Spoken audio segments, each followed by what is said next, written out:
தினமும் காலையில் இட்லி தோசையே சாப்பிட்டு போர் அடிக்குதா?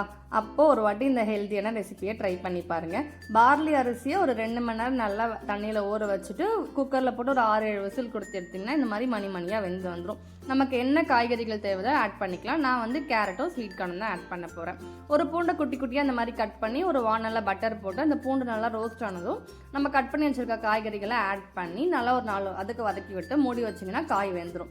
இந்த டைமில் நம்ம வேக வச்ச அரிசி வந்து தண்ணி தனியாக வடிச்சிட்டு அரிசி அந்த மாதிரி ஒரு மிக்ஸி ஜாரில் போட்டு குறை அரைச்சி அந்த வடிச்ச தண்ணி கூடயே வந்து ஆட் பண்ணி ஒரு விஸ்க் வச்சு கலந்துக்கோங்க. இல்லைனா கட்டி கட்டியாக இருக்கும். நல்லா கலந்ததுக்கு அப்புறம் இந்த காய் வெந்ததும் நம்ம கலந்து வச்சிருக்க இந்த பார்லி தண்ணியை வந்து அதில் ஆட் பண்ணி தேவையான அளவு உப்பு ஆட் பண்ணிக்கோங்க. இந்த இடத்துல தண்ணி பத்தலைன்னா தண்ணி ஆட் பண்ணிக்கோங்க. அது வந்து உங்களோட கன்சிஸ்டன்சியை பொறுத்து. எனக்கு தண்ணி கரெக்டாக இருந்துச்சு, நான் ஆட் பண்ணல. காரத்துக்கு தகுந்த அளவுக்கு மிளகுத்தூள் ஆட் பண்ணி நல்லா கொதி வந்ததுக்கப்புறம் கொத்தமல்லி தழையை போட்டு குடிச்சு பாருங்க. ஒரு ஹெல்த்தியான ரெசிபி பிரேக்ஃபாஸ்ட்டுக்கு வந்து நான் கண்டிப்பாக நம்ம ட்ரை பண்ணலாம். ட்ரை பண்ணி பார்த்துட்டு எப்படி இருக்குன்னு சொல்லுங்கள். எங்களுக்கு ரொம்பவே பிடிச்சிருந்துச்சு. நான் ஹஸ்பண்ட்க்கு அதான் பிரேக்ஃபாஸ்ட்டுக்கு கொடுத்து விட்டுருந்தேன். Tata, by by.